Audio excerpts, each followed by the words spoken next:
My name's Mark. I never thought I'd be sharing a story like this, but here we are. It was Christmas Eve, and I was at the local mall, the Silver Pine Shopping Center. The place was decked out in all sorts of Christmas decorations, lights glittering everywhere, and the sound of holiday music filled the air. Families were bustling around, last-minute shopping, kids excitedly pointing at Santa's grotto. I was there to pick up a gift for my niece, a simple in-and-out job, or so I thought. As I walked through the mall, I couldn't help but feel a bit uneasy. Maybe it was the crowd, or maybe it was just me being paranoid. I brushed it off and headed to the toy store. That's when I first noticed something odd. There was this guy, mid-30s, rough-looking, pacing back and forth near the jewelry store. He seemed agitated, constantly checking his phone and glancing around. I figured he was just stressed about the holidays and moved on.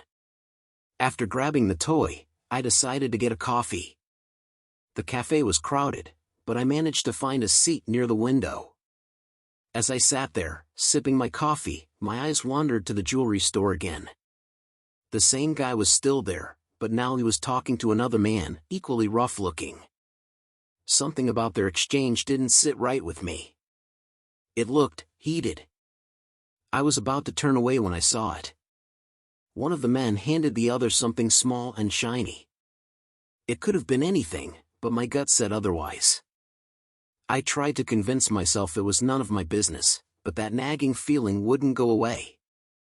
I finished my coffee and decided to head out, but as I stood up, a sudden commotion erupted. People started screaming, running in all directions. I didn't understand what was happening until I saw them, the two men from before, now with masks on, waving what looked like guns. Panic set in, and everyone scrambled. I ducked behind a pillar, heart racing. This wasn't just a feeling anymore, I was in the middle of a mall robbery, on Christmas Eve, no less. Hiding behind the pillar, my mind raced. People were screaming, running past me, but I was frozen in place. That's when I heard a kid crying nearby. I peeked around the corner and saw a little girl, no more than 5, huddled under a bench, alone and terrified. Without thinking, I crawled over to her, trying to stay out of sight.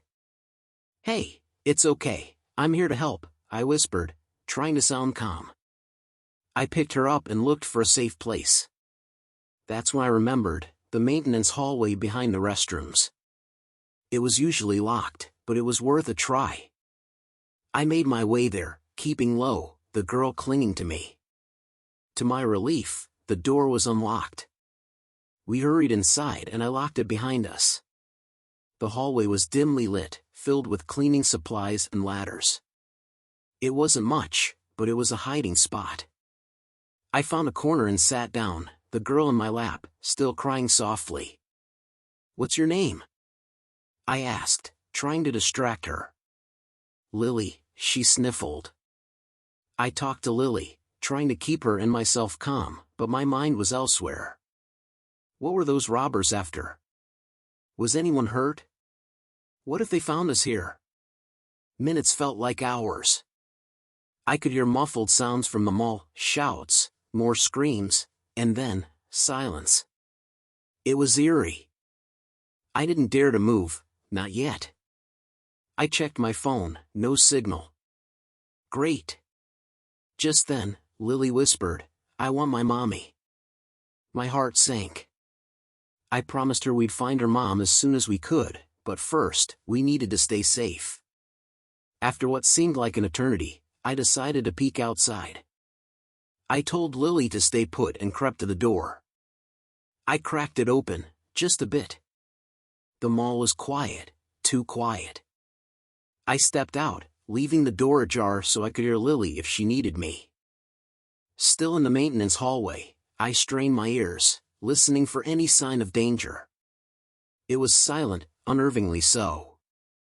I needed a plan. We couldn't stay hidden forever. I thought about the mall layout. There was a service exit near the loading docks, but it was on the other side of the mall. Risky, but it might be our best shot. I turned to Lily, who had stopped crying but still looked scared. "Lily, we're going to try and get out of here, okay? We need to be very quiet and very brave.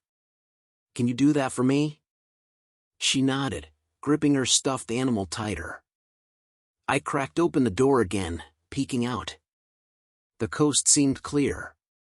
We began our cautious journey through the back corridors of the mall, avoiding the main areas. Every sound made us jump, every shadow a potential threat. We reached the food court, now deserted and eerie in its silence. Leftover food on tables, a child's balloon floating against the ceiling, it looked like everyone had left in a hurry.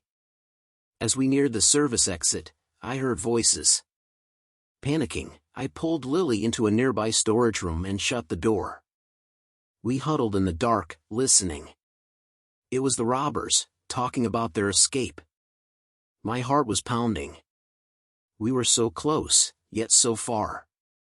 After a tense few minutes, the voices faded away. I waited a bit longer, then decided it was now or never. We left the storage room and hurried to the service exit. To our relief, it was unlocked. I opened the door a crack, peeked outside, it was clear. We slipped out into the cold night air, finally out of the mall. But our ordeal wasn't over yet. We were in the back parking lot, with no idea where Lily's mom could be. I decided to head to the front, hoping to find help and reunite Lily with her family. We made our way around the building, keeping to the shadows. The front of the mall was chaos, police cars, ambulances, and crowds of people. I saw a police officer and approached him, explaining that I had found Lily inside. As they were taking our information, I heard a commotion nearby. It was a woman, frantically searching the crowd, calling out a name, Lily. It was Lily's mom.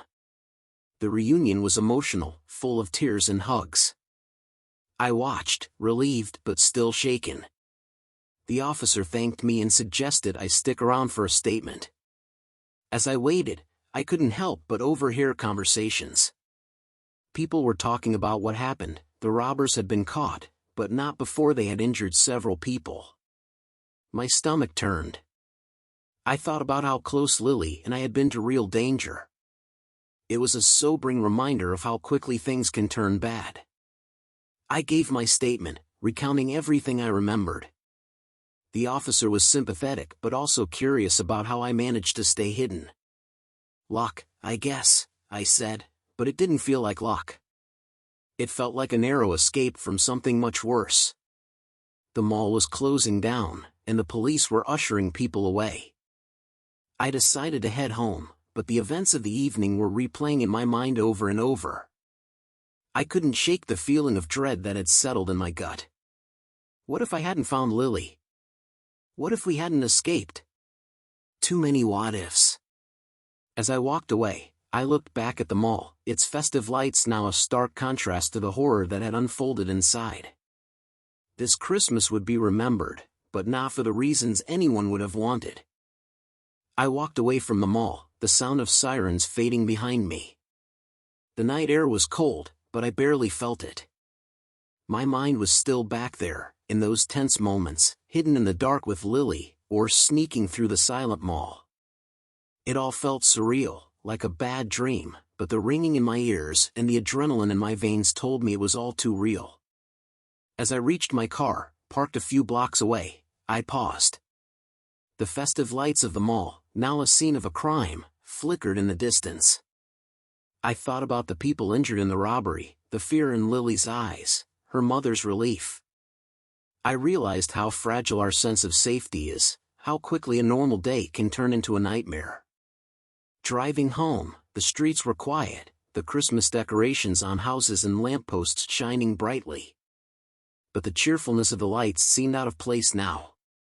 When I finally got home, I found it hard to step inside and face the normalcy of my apartment. I stood there for a moment, taking a deep breath, trying to leave the night's events behind. I couldn't sleep that night. Every time I closed my eyes, I saw the chaos of the mall, heard Lily's cries, felt the weight of the fear and uncertainty. It made me think about how we go about our lives, never expecting to find ourselves in the middle of a life-threatening situation. But it happened to me, on an ordinary Christmas Eve. In the days that followed, I followed the news about the robbery.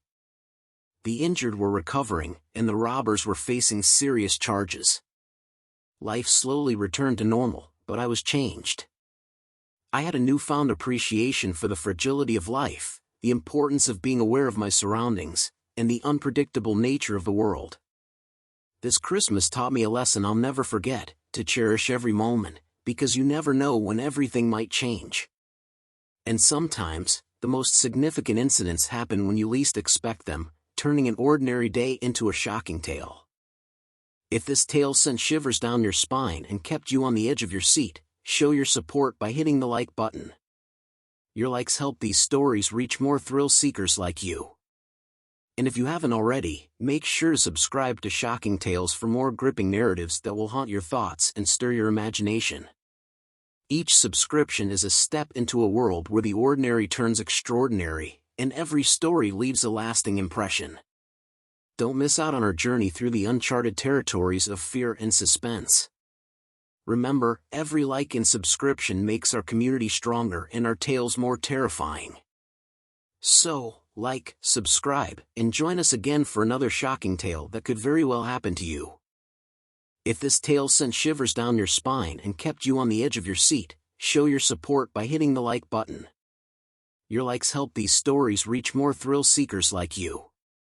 And if you haven't already, make sure to subscribe to Shocking Tales for more gripping narratives that will haunt your thoughts and stir your imagination.